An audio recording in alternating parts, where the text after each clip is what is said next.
भगवान राम देखी कैसे पेड़ पौधा पशु पक्षी से पूछा तनी कैसे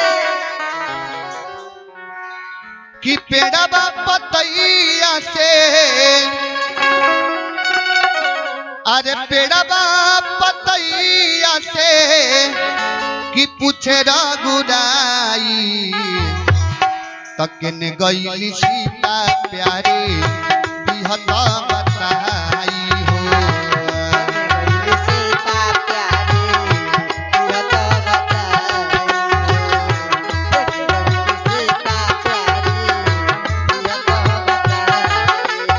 ए पेड़ा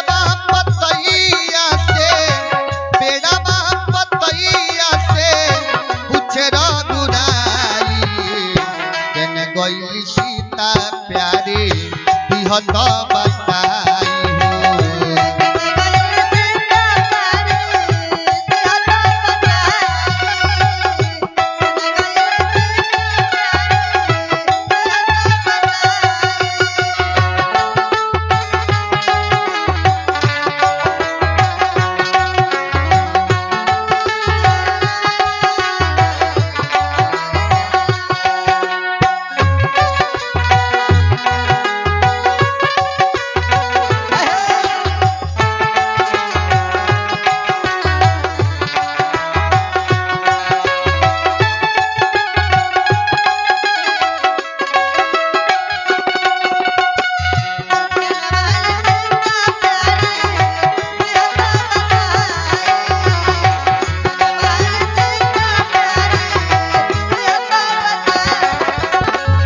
और भगवान राम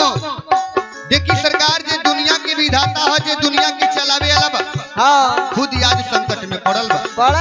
माई सीता की हरण भइल बा यही से कहल बा कि समय केहू के न छीन ले बा बेकार कइले बा समय भगवान लोग के लगे भी पहुंचल है वैसा समय हां वन वन भटकत तनी राम पागल के भेष में हो प्राण प्रिय सिया मोरी आर दिए के आधार हो मिले ना खबर बहे असुअन के धार हो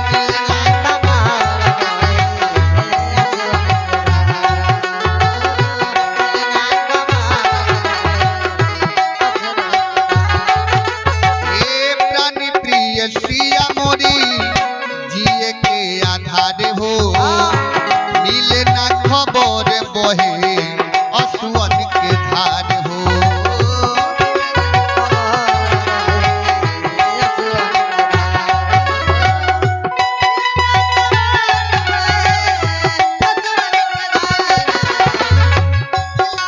ये समझ में न आवे समझ में न आवे पता कैसे लगाई जन गई सीता प्यारी बिहत बताई हो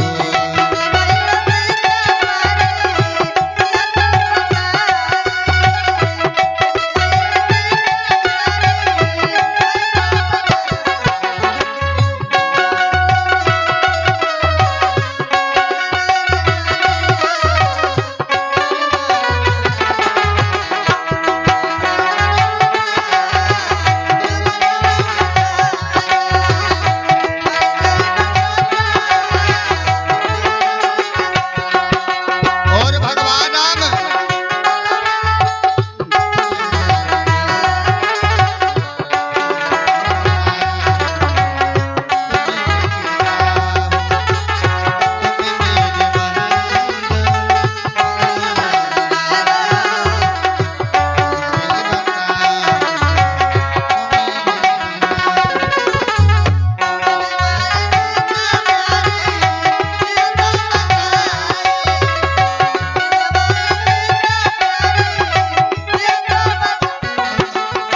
ओ गोर सुनर सिया बारी ए चांद जस सुरतिया ए तपसी के भेष भूषा मोहिनी मूरतिया तपसी के भेष भूषा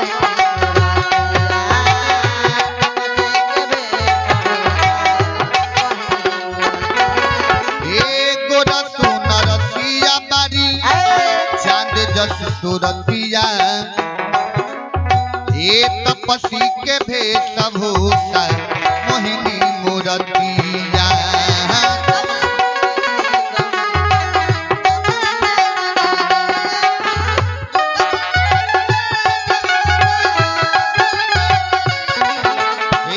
जोगिया रंगी साड़ी जोगिया रंगी साड़ी जुड़ा फूल के बनाई हो जन गई सीता प्यारी दिहत बताई हो